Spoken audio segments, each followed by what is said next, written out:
In a estate agency, if you try and serve everybody, you end up connecting with nobody. In today's video, we're going to show you exactly how to find your true niche as an estate agent. This means you can attract not only the right clients, but also the right homes, and more importantly, the right fees to your business. I'll show you a 3-step process you can use in your business today that will show you exactly where you should be doubling down. This is all about stopping being a generalist and becoming the go-to agent in your area. I think having a niche is one of those buzzwords these days. And it's like, you should have a niche. You should really niche down in your business. But exactly what does that mean? So I would see this about being a big fish in a small pond. This helps in many ways. First of all, everyone knows who you are. You are the big fish. The second way of looking at this, you can connect with your client on a far more granular detail. So the expression goes, you can't keep everybody happy. And that is absolutely true no matter what you do. But if you know exactly where your clients are based, you can see the pain points that they've got today, what they've got to gain and what they've got to lose, and you can talk exactly to these people so they understand where you're coming from. So I've got a little bit of a confession to start off with here. So I've actually gone through this exact process in my business. So when I first started the estate agent consultancy, we helped all estate agents, hence why it was the estate agent consultancy. If you had an estate agency business and you wanted to grow it, I was your person to talk to. But what I found over time is better and better connections with self-employed and small estate agency businesses. This is really where my passion laid, and I actually found that I got more traction in this part of the marketplace as well, so it came together really, really well. Now we pretty much exclusively work with self-employed and small estate agency businesses. It's where I enjoy things the most and where I can give the most value. So now looking at your business, when you know exactly who your niche is and where you align up with, you know how you can offer value, which means that clients are going to trust you more because you can talk directly to them.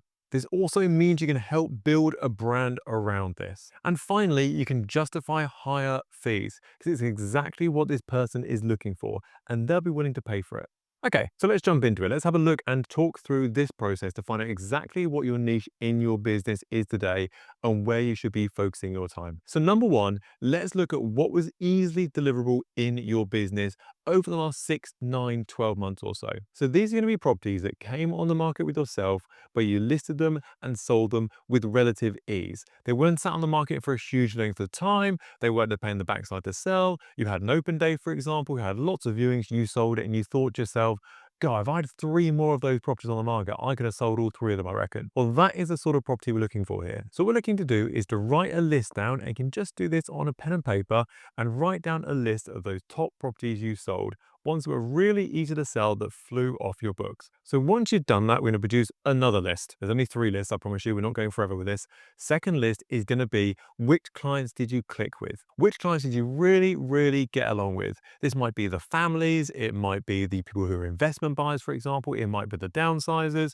Who did you click with in your business and think, oh my God, I got on with them really, really well. If only all my vendors could be just like that person, I would be happy. Now, a little bit of a fun experiment here. If you're struggling to find the ones you got on with well, do it in reverse order. Put the ones that you really didn't like at the bottom of the list and then work your way up from there. So a little bit of a light-hearted way of doing it, but you probably find it a little bit easier. And finally, who paid you the most in your business? So look at the fees that came into your estate agency over the last 6, 9, 12 months. You've got a decent CRM system, you can export usually your fees as a CSV file. You can then literally organize these in highest figure first, smallest figure last. Look at these figures and rank these from 1 to 10 next to your list you've got already. So what we should end up with is 3 lists. First list should be who was easy to deliver to, which properties sold really quickly. The second list should be who you got on with as a seller. So who has really clicked with you, they had something in common with you, for example, they had family, they had kids, they also had a bungalow, who really clicked with you as a business. And the final part of it is finance-wise, who brought you in the most money into your estate agency. Now, what we want to do is look across these 3 lists all in one go. What are the patterns that you are seeing? For example, with the family homes that you brought on the market that sold really quickly, did you get on well with the families? And actually, how was the fee off the back of it? Or maybe it was the older generations, to be very PC about it, who had a bungalow, who paid you the most money and they thought you were absolutely lovely and you thought they were lovely too. We're looking for common factors here. Again, a little bit of a fun experiment. It can be easier to get rid of the ones you definitely do not want more of in the future. You might go, oh my goodness, that flat paid me nothing. And they were a pain in the backside. We're not doing flats. Well, that is definitely not our niche. Or those bungalows, yeah, we're not doing bungalows. that old lady, she was horrible. Let's get rid of those ones. So you can get rid of some low-hanging fruit first of all if you are struggling with this. What you're looking for is similarities. Once you understand that, you know what your client is looking for in an agent. Because for example, let's say we look at this and go, right, I actually got on really well with families in the local area. And actually, they're great properties that I found quite easy to sell. There's a lot of interest, lots of people want a family home. Actually, the fee was pretty decent as well. Great. Okay. Well, now let's look at families. What's important to them? Well, it's going to be schools, it's going to be catchment areas, it's going to be community activities, it's going to be sports, it's going to be playing fields, it's going to be the local market around the school. Okay, so what do we think we should be talking about as an estate agent who's focused on that marketplace? How about what's happening in the local school? What's happening in the local marketplace? What community events are going on? These are all things we should be focusing on. Whereas if we were going, right, let's look at the investment side of things, right? We love investment buyers. That's produced a lot of money for our business. We've enjoyed the no frills of working with investment buyers, and that's where we really want to be. Great. Well, what's important to that person? It might be finding new deals, for example, return on investment. Great. Well, what should we be talking about as a business? Exactly that. So therefore, by knowing your client, we can then tailor your marketing message exactly to fit that individual. What this means is you're going to attract more of your ideal client. Now, a little bit of a warning here, this is going to make your business a little bit more Marmite. Some people will look at your estate agency and go, this is absolutely perfect for me. I've got a family home in this area, they deal with family homes, and it's exactly the right fit for me. But other people might look at it and go, well, I've got a one-bedroom flat. I don't really think I align with that business.